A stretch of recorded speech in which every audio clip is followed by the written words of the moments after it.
समाज शिक्षा के लिए जो आत्मनियोग करके जो समाज को शिक्षा देते हैं, उनका कहा जाए तुम खेती करो, वो मिट्टी को पहचान ही है नहीं, कौन मिट्टी में कब कैसे पानी दिया जाता है, कौन कौन फसल कब उपजाया जाता है, क्या करना जाए, वो क्या करेंगे बताओ, होगा?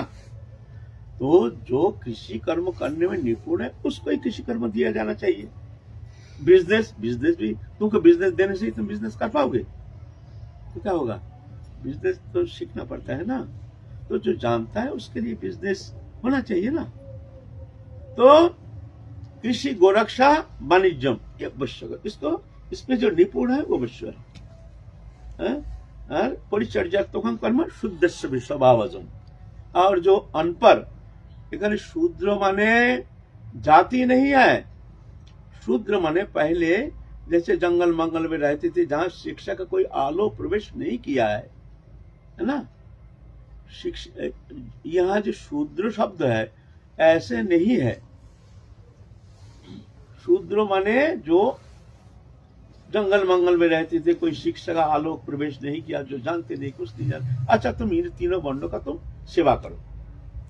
परिचर्यात्मकम कर्म शूद्र कर्म स्वभावजम, यह है हमारा धर्म। अब इसका गलत रूपरेखा बना रहे हैं हमारे नेता लोग। अब विभाजन करने के लिए तैयार हो गया। देखते हैं भाई, हिंदू एक तरफ हो जाएगा, हम अगर हम राजनीति करते नहीं है ना, हमारा कोई दिलचस्पी है ना, हमारा कोई श्रद्धा है ना आग्रह है, लेकिन हम मानव धर्म, मानव जाति सनातन धर्मी है।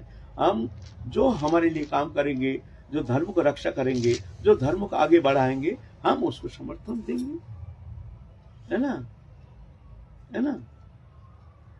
तो इसके राजनीतिकरण कर रहे हैं, जाति भेद फैला रहे हैं। जो जाति भेद नहीं रहना चाहिए, कोई जाति नहीं, हम लोग सब मानव जाति एक है, हम हिंदू धर्मावलंबी। क्या भजन नहीं कर सकते? शूद्रो नीच जाति ये नहीं करते हैं? कहाँ कहा है, कौन शास्त्र में कहा है? स्त्रियो वैश्यस्तथा शूद्रस्ते जानती परांगति किंग पुनर्ब्रह्मणा पुण्य भक्त राजस्वस्तथा। स्त्री वैश्य शूद्रस्तथा स्त्री जानती परांगति, वो भी परम गति को प्राप्त कर। शूद्र माने यहाँ जो अनपढ़, गमार, शिक्षा का आलोक प्रवेश नहीं किया, उसको कहा गया शूद्र। माने जन्म से नहीं, ये कर्म से। प्रमाण बोले प्रमाण दो, हम प्रमाण देते हैं। सुन लो भाई, सनातन धर्म का जो गलत रूपरेखा बना करके सनातन धर्म को जो बदनाम करने के लिए आगे आ रहे हैं, ऐसे बहुत सेकुलरवादी हैं। ये सेकुलरवादी हमारा सबसे बड़ा दुश्मन बनकर आ रहा है सनातन धर्म का। ना ये धर्म मानते नहीं, माने क्या है? धर्म मानते नहीं, हम अधर्म को मानते हैं। तो सेकुलरवादी के लिए संदेश जाना चाहिए, तुम धर्म मानते नहीं हो तो हमारे सनातन धर्म हम जो कह रहे हैं इसको तुम बोलो जो ना ये बेकार बात है, तो बताओ तुम धर्म मानते नहीं, धर्म को मानो, मनुष्य हो तो मानोगे। ये मानव धर्म है, ये मानव धर्म है। गलत रूपरेखा बना रहे हैं समाज को बांटने के लिए। तो ये सोचते हैं भाई हिंदू धर्म तो ये तो अगर प्रबल हो जाएगा, 70% हिंदू है, अगर ये सब मिलकर के इकट्ठा हो गया तो बड़ा ताकत बन जाएगा, विश्व को हिला देंगे। तो और जो राजनीतिकरण कर रहे हैं, करना चाहते हैं, वो देखते हैं इसको विभाजन करो, हम दुर्बल है, हमको चला और परसेंटेज बढ़ाना है, तो इनका क्या आपस में झगड़ा लगा दो। नहीं, ये जाति ये जाति ये जाति, लड़ो आपस, ये अनुसूचित जाति, ये जनजाति, ये जनजाति, ये जनजाति, कौन जाति है? सब मनुष्य जाति है। ब्राह्मण में भी बहुत अनपढ़, गंवार, दुष्ट, गुंडा, बदमाश, डाकात, ये बहुत है ब्राह्मण में। नीच जाति तुम जिसको कहते उसके अंदर भी बहुत गुणी, ज्ञानी, धनी, विद्वान हैं, बड़े सज्जन, बड़े भगवत भक्त बड़े आए हैं हमारे सनातन धर्म में। हम दिखाएंगे, एक एक करके अंगली दिखा के दिखाएंगे। जो छोटी जात तुमको जिसको कहते हो उसके अंदर भी कितने कितने महापुरुष हुए हैं, हो रहे हैं और होंगे, अभी भी है। और जिसको तुम ब्राह्मण कहते हो उनके अंदर भी क्या क्या हो रहा है। तो किससे तुम जातिवाद इस तरह से फैला करके समाज को दुर्बल कर रहे हो, हमारे सनातन धर्म को दुर्बल कर रहे हो। हमारे भारत को तुम दुर्बल कर रहे हो, भारतीय सांस्कृतिक सभ्यता को तुम दुर्बल कर रहे हो। सभ्यता क्या है जानो, देखो हम हिंदू है, हिंदू हिंदू धर्म बोलने से ये नाचना शुरू करते हैं। हिंदू हिंदू माने सनातन धर्म, हिंदू माने एक जाति विशेष का धर्म नहीं। हिंदू धर्म बोलने से छलांग मार देते हैं वो लोग। हिंदू धर्म, हिंदू धर्म, अरे अरे हिंदू का माने समझो ना।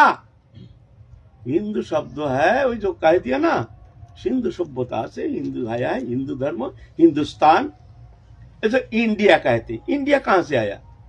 हिंडिया, हिंदी, हिंदी से। ये ब्रिटिश जब आए तो हिंदी से वो तो ही हो ना, ता था दा जो है ना, ये क च ट त प पास बनना है, क च ट त प। ये त जो है ता था दा धा ना, ये त वर्ग इंग्लिश में है नहीं। इंग्लिश जो है ना ये उच्चारण नहीं कर पाते हैं। त को कहते हैं टा, थ को कहते हैं ठा, डा, द को कहते हैं डा। तो हिंदी से कहते हैं हिंदी, हिंदी। तो वो नाम दिया है हिंदू से हिंदिया होना चाहिए, ओ गए इंडिया। इंडिया से हो गया इंडिया। यह इंडिया शब्द यहां से आया है, इंडिया। तो ये था पहले हिंदुस्तान, माने सनातन धर्म का। ये कोई जाति विशेष, गोष्ठी विशेष, व्यक्ति विशेष के लिए नहीं। हिंदू धर्म सनातन धर्म है। इसको मानो, जानो, देखो, सुनो, अंगली मत उठाओ। अगर तुम धर्म मानते हो तो हमारे धर्म ही धर्म है। दिखाओ हमारे धर्म क्या कहते हैं, हमारी गीता क्या है, क्या कहते हैं। अद्वेष्टा सर्वभूतानां मैत्र करुणा एव च निर्मम निरहंकार सम दुःख सुख क्षमी संतुष्ट सततं योगित तत्पदृढनिश्चय मयि अर्पित मन बुद्धिरिजो मत भक्त स मे प्रिय।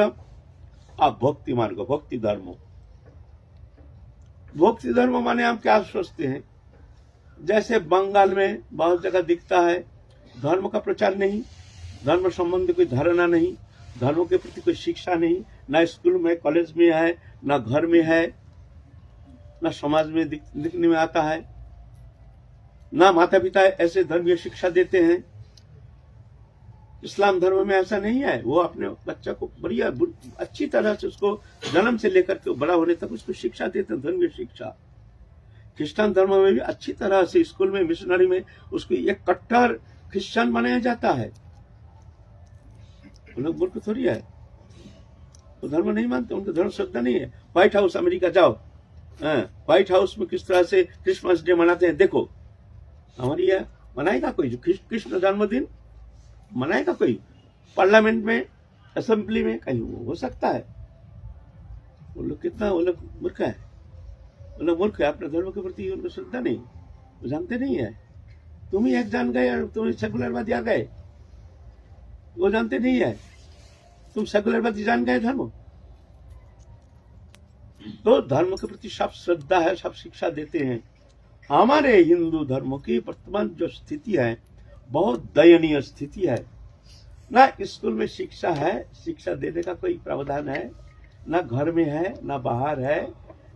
ये समस्त धीरे धीरे लुप्त होते जा रहा है। ना आदर बुद्धि है। ये बहुत ही दयनीय स्थिति। उसका कारण कौन है? तुम है, हम है। हमारे बच्चा जन्म ले रहा है, हमारा घर में कोई शिक्षा थोड़ी देते हैं हम धर्म के प्रति शिक्षा, है? क्यों देते नहीं? मुसलमान देते हैं, उन लोग इस्लाम धर्म देते हैं। हम तो कहते हैं अच्छा है, खूब दो, देना चाहिए। क्रिश्चियन धर्म वो लोग कितना कट्टर बनाते हैं कि क्रिश्चियन, मूर्ख है वो लोग। तुम ही विद्वान हो गए, धर्म कुछ नहीं, हम सेकुलर। बुरा कहीं के सेकुलर कोई मतवाद है? हिंदू धर्म सनातन धर्म है, इसको मानना ही पड़ेगा। अहिंसा शस्त्रम शौचम संयम में बचाओ, एतत् समस्या प्रक्त धर्म पंच लक्षणम। नहीं मानते हो तुम अधर्म को मानते हो। इसको मानो तो मानव धर्म मानो, मानव धर्म मानो तो हिंदू धर्म मानो। हिंदू धर्म माने सनातन धर्म। हिंदू धर्म कोई जाति विशेष, गोष्ठी विशेष का धर्म नहीं है, ये सनातन धर्म। तो अद्वेष्ट सर्वभूतानां, देखो हमारे भक्ति धर्म क्या कहते हैं? अद्वेष्ट सर्वभूतानां। सर्वभूत, भूत किसको कहते हैं? पांचों तत्व से बनी हुई जो शरीर है इसको कहते हैं पंच महाभूत। अग्नि, जल, आकाश, वायु, पृथ्वी, ये पंचो तत्तात्मक जो वस्तु है, शरीर है, दृश्यमान जगत है, अपरा प्रकृति है, ये इसमें जीव चैतन्य सत्ता आकर के तादात्म्य होकर के शरीरधारी बन करके खेल रहा है। सब मनुष्य जाति एक ही है, सब एक ही है और सब बेकार बात है। इसको मानो, ये तत्व को मानो। तो भगवान कहते हैं अद्वेष्ट सर्वभूतनं, जो प्राणी मात्र ही किसी को देश नहीं करना। देश माने काय मन वचन से उनके अकल्याण चिंता नहीं करना। मैत्री बोलते इसमें होगा नहीं, हम किसी को देश नहीं करते, बोलते इसमें होगा नहीं। मैत्री होना चाहिए। बोले मैत्री कैसे? मित्रता उसे कहते हैं जो हमसे जिसका मित्रता है, हम उसके सुख से सुखी होते हैं, दुख से दुखी होते हैं, तब जाके तुम मित्र हो। नहीं तो तुम मित्र कहने लायक नहीं। मित्र माने तुम्हारे सुख से हम सुखी, तुम्हारे दुख से हम दुखी, तुम हमारे मित्र हो। बोलते ऐसे सब जीव के प्रति ऐसा होना चाहिए। माने सब जीव के प्राणी मात्र, जाति मात्र, गोष्ठी मात्र, कोई भी मतवाद मात्र, उनके सुख से सुखी, दुख से दुखी, ऐसा होना चाहिए। मैत्री बोले इसमें भी होगा नहीं। और आगे चलो, बोले क्या ना, करुणा लो। करुणा क्या है? करुणा किसे कहते हैं? करुणा कहते हैं दूसरा का दुख देख करके उसका दुख निवारण करने का जो हार्दिक इच्छा, इसको कहते हैं करुणा। कोई जीव, कोई प्राणी मात्र कष्ट पा रहा है, आहा, अगर हो सके तो उसको दुख निवारण के लिए कोशिश करेगा, नहीं हो तो आहा भगवान से प्रार्थना करेगा, प्रभु इसका दुख दूर कर दो, हे प्रभु इसका दुख दूर कर दो। इसको कहते करुणा। ये तीनों होना चाहिए। है कोई धर्म में, है कोई गोष्ठीवाद में, अगर होता तो हिंसा उनके छाती के अंदर घुसा रहता, तैयार हो रहे हैं लड़ाई करने के लिए। ये कोई धर्म है? भोगोगे, दुख पाओगे, जैसे देखना हो रहा है। देखो तुम पश्चिम की तरफ तुरंत दृष्टि निगाह हटाओ तो देखोगे तुम भी इस तरह से भोगोगे। भगवान तुमको थोड़ी छोड़ेगा। भगवान एक ही है, नाम कुछ भी दे दो। भगवान 10 नहीं है। तुम्हारा भगवान हमारा भगवान अलग नहीं है। तुम जिस भगवान को उपासना करते हो, मैं भी वही भगवान को उपासना करता हूँ। हम कहते हैं भगवान, तुम कहते हो और कुछ। बात एक ही है। 10 नहीं है भगवान, भगवान एक ही है। मानते हैं सभी। जब एक व्यक्ति, किसी का मामा है, किसी का चाचा है, किसी का ताऊ है, किसी का जीजा है, किसी का नाना है ना, है एक ही व्यक्ति। ऐसा ही भगवान एक ही है। उनका अलग अलग नाम देकर के उपासना करते हैं। फिर हम कहते हैं हमारा भगवान ये है, तुम कहते हो नहीं हमारा, एक ही बात है ना। बोलो। जो अद्वेष्टा सर्वभूतानां मतलब, हाँ, द्वेष नहीं करना। तो जो पापाचारी हैं और जो दुरात्मा है वो तो अच्छा कार्य तो करते नहीं। गो हत्याकारी है तो उससे तो द्वेष अपने आप स्वतः ही होना स्वाभाविक। हाँ, ये बात अच्छा बात बोला है। आप बोलता है ऐसे कोई दुर्जन है, डकायत है, कोई बड़ा समाज के बड़ा अकल्याणकारी है, ऐसे जो होता है तो उसको हम कैसे देश नहीं करेंगे। उसके द्वारा समाज का बड़ा अकल्याण हो रहा है, वह होने का संभावना है, जिसके द्वारा जो रहने से समाज का प्रभु तो अकल्याण हो सकता है। तो उस स्थिति में क्या हम चुपचाप रहेंगे? बोले देखो, हमारे हाथ में कोई फोड़ा हुआ है, ऐसे फोड़ा, विषाक्त फोड़ा हो गया तो क्या करना है? उस फोड़ा को हमको ऑपरेशन करके निकाल देना पड़ता है, नहीं तो पूरा शरीर ही हमारा नष्ट हो जाएगा, है ना। तुम क्या करोगे? तुम फोड़ा है, तुम्हारा अंग है, तो अंगों को तुम ना भाई इसको रहने दो, तो तुम्हारा पूरा शरीर ही नष्ट हो जाएगा। तो एक दुष्ट को मारने से अगर पूरा समाज सुस्त रह जाता है तो दुष्ट को मार देना ठीक है। जो जाति के लिए, धर्म के लिए जो ऐसे अमंगलकारी है, तो एक व्यक्ति, 2 व्यक्ति, 10 व्यक्ति ऐसे को मानने से पूरा समाज सुंदर, एक देश सुंदर रूप से एक गठित हो सकता है, एक प्रीति सौहार्द संप्रीति बन सकता है, तो करना चाहिए। ये हमारे शरीर में जैसे ऑपरेशन करते हैं ऐसी बात है, ये होना चाहिए, है ना। यह क्षमा नहीं, यह होना चाहिए, ठीक है ना। लेकिन उसमें तो फिर हिंसा को प्रश्रय देना, हिंसा नहीं, तुम तब हमारा अंगों को तुम छेदन कर रहे हो, डॉक्टर छेदन करते हैं, ये हाथ में ये हो गया ऐसे ही, जो इसको ऑपरेशन करना जरूरी है, तो हिंसा हो जाएगा। तुम बोले हिंसा हो जाएगा, हिंसा नहीं, ये हमारा मजबूरी है, ये हमारी मजबूरी है, करना पड़ेगा, नहीं तो पूरा तुम्हारे शरीर को ही नष्ट कर देगा। है? क्या करेंगे, हमको मजबूरी है, करना ही पड़ेगा, है ना, ये बात है। लेकिन बहुत बड़ा एक आंदोलन बन जाता है तो उसमें उस स्थिति में तो कहीं कुछ किया ही नहीं जा सकता। ओए देखो, तुम आंदोलन नहीं करोगे, तुम अस्त्र धारण नहीं करोगे, तो एक जाति ही समाप्त हो जाएगा, एक धर्म ही मान लो खतरा में आ जाएगा। तो धर्म रक्षा के लिए अपना अंगो, जैसे हमारा अंगो पूरा ही हम मृत्यु के सामने आ गए हैं, जिस स्थिति में हमको रक्षा करने के लिए कुछ उपाय करना पड़ेगा, यह हमारी मजबूरी है, ये करना पड़ेगा। ये हिंसा नहीं, ये बचाव है, ये बचाव है, ये हिंसा नहीं। उस स्थिति में पहले नहीं, उस स्थिति में हमको ये करना पड़ेगा। लेकिन एक वर्ग भी हो, एक जाति हो, सब तो गलत हो नहीं सकते। हाँ।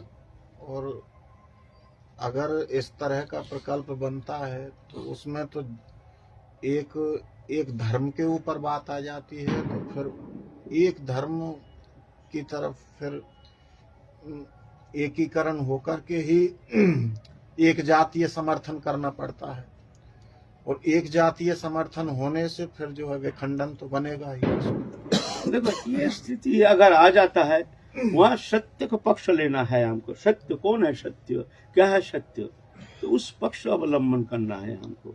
सत्य का पक्ष तो लेना ही पड़ेगा तुमको। उस स्थिति में तुम चुप नहीं रह सकते हो। अगर तुम चुप रहोगे, वो सत्य ही नष्ट हो जाएगा। सत्यावलंबी जो मार्ग है, वो मार्ग ही नष्ट हो जाएगा, भ्रष्ट हो जाएगा। तो तुम क्या करोगे, तुम कैसे जियोगे? वो जीना तो तुम्हारे लिए बेकार जीना है? तो उस स्थिति में तो रक्षा के लिए तुमको तो आ गया, ये मजबूरी है, ये हिंसा नहीं, मजबूरी है। अपने बचाव के लिए, अपने बचाव के लिए, धर्म का बचाव के लिए, धर्म की रक्षा के लिए हमको इतना तो प्रस्तुति लेना ही पड़ेगा। तो जंगल में चल रहे हो, अस्त्र वस्त्र लेके चल रहे हो, तुम थोड़ी किसी को मार रहे हो, कोई जीव को, प्राणी को। एक शेर आ गया, क्या करोगे तुम? हम हिंसा नहीं करेंगे तो तुमको खा जाएगा, जाओ मरो। उसको तो सब मिलके चलो उसको मार दो। जब बेन राजा, श्रीमद् भागवत महापुराण में है, बेन राजा बड़ा अत्याचारी हो गया था, धर्म के प्रति बड़ा विरोध भावापन्न होकर के बहुत ही गलत कर रहा था, अधर्म का आश्रय लेकर के। बेन राजा श्रीमद् भागवत महापुराण में है। तो समस्त साधु संत मुनि ऋषि चल करके गए हैं बेन राजा के पास, समझाए, देखिए आप राजा हैं, आप सबके पालक हैं, आप अगर प्रजा को ही नष्ट कर देंगे तो आप किसको लेकर के ये राज करेंगे? ये सब प्रजा वर्ग जो है आपका ही पुत्र जैसे हैं, इसको पालन करना आपका धर्म है। इसीलिए महाराज आप संयमित हो जाइए। बहुत समझाया, उल्टा नाराज हो गया। अरे राजा के शरीर में सब देवता विराजमान है। हमारे धर्म में कहते हैं, धर्मशास्त्र में, जो राजा के शरीर में समस्त देवता विराजमान हो जाते हैं, विराजमान रहते हैं। राजा के शरीर में समस्त देवता विराजमान है, तो हम ही भगवान हैं, हमारी पूजा होनी चाहिए, हमको पूजा करना चाहिए। तुम लोग उल्टा हमारे विरोध कर रहे हो, हमको शिक्षा दे रहे हो। ऐसे तो बड़ा उल्टा पल्टा सुना दिया मुनि ऋषि को, मानने के लिए तैयार नहीं जो भूल कर रहे हैं। तब मुनि ऋषि देखते हैं को उपाय नहीं है, तो सब अपने शक्ति को प्रयोग करके उनको समाप्त कर दिया। जा साला तू नष्ट हो जा। नष्ट हो गया तो बस बेन राजा वहां मर गया, शक्ति से शक्ति प्रयोग किया, अस्त्र धारण करके शक्ति प्रयोग करके मर गया। फिर क्या करेंगे? फिर उनका भुजा मंथन किए, तो उसमें से एक पहले तो उनका पाप लेकर के एक जन्म लिया निषाद, छोटी जाती है एक निषाद। फिर दाहिना हाथ मंथन किया, उसमें से प्रकट हो गए भगवान के अवतार राजा पृथु महाराज, श्रीमद् भागवत पुराण में है ना। तो साधु संत को भी आगे आना चाहिए। ये राजनीतिकरण नहीं, राजनीति नहीं, यहाँ तो धर्म रक्षा के लिए, देश को रक्षा के लिए हमको ये करना पड़ेगा। जब राजनीति के साथ धर्म का संयोग होता है तो वो राजनीति देश के लिए, समाज के लिए, जाति के लिए, विश्व के लिए मंगलप्रद होता है, कल्याणप्रद होता है। और राजनीति के साथ जब अधर्म का संयोग होता है तो बड़ा विघातक हो जाता है, देश के लिए, जाति के लिए, पूरा विश्व के लिए अमंगल का कारण बन जाता है। धर्म प्रधान है, धर्म को मानना ही पड़ेगा। जो नहीं मानता है वो मान लो विनाशकारी है, वो आगे चल के वो अकल्याण ही करेगा, है ना। तो ये जातिवाद जो है ये हमारे सनातन धर्म इस तरह से इसका समर्थन किए नहीं है। श्रीमद् भागवत महापुराण में है, जिसके अंदर जो गुण है उस गुण के अनुसार उसको वो वर्ण तुम निर्धारण करना। जिसके अंदर जो गुण है, ब्राह्मण के अंदर ब्राह्मण से तो गुण संपन्न है तो उसको मानना ही ब्राह्मण है। क्षत्रिय के अंदर जो इस गुण संपन्न है उसको क्षत्रिय मानना, ऐसे माना गया है। और एक उदाहरण देते हैं, छांदोग्य उपनिषद में सत्यकाम नाम के एक बालक गए हैं गौतम ऋषि के पास, जाकर के कहते हैं, रो रहे हैं, बच्चा, छोटा सा बच्चा रो रहे हैं। तो गौतम ऋषि दयार्द चित्त होकर के कह रहे हैं, कौन हो तुम, क्या बात है, तुम क्यों रो रहे हो बच्चा? फिर भी फुट फुट के रो रहा है। अरे भाई बोलो ना, तुमको क्या चाहिए बताओ, हमारे पास हो तो तुमको हम देंगे, क्या कष्ट है तुम्हारी? तो बड़े अपने को संयमित करके फिर कहते हैं, महाराज आप हमको वेद अध्ययन कराइए, हम वेद अध्ययन करना चाहते हैं।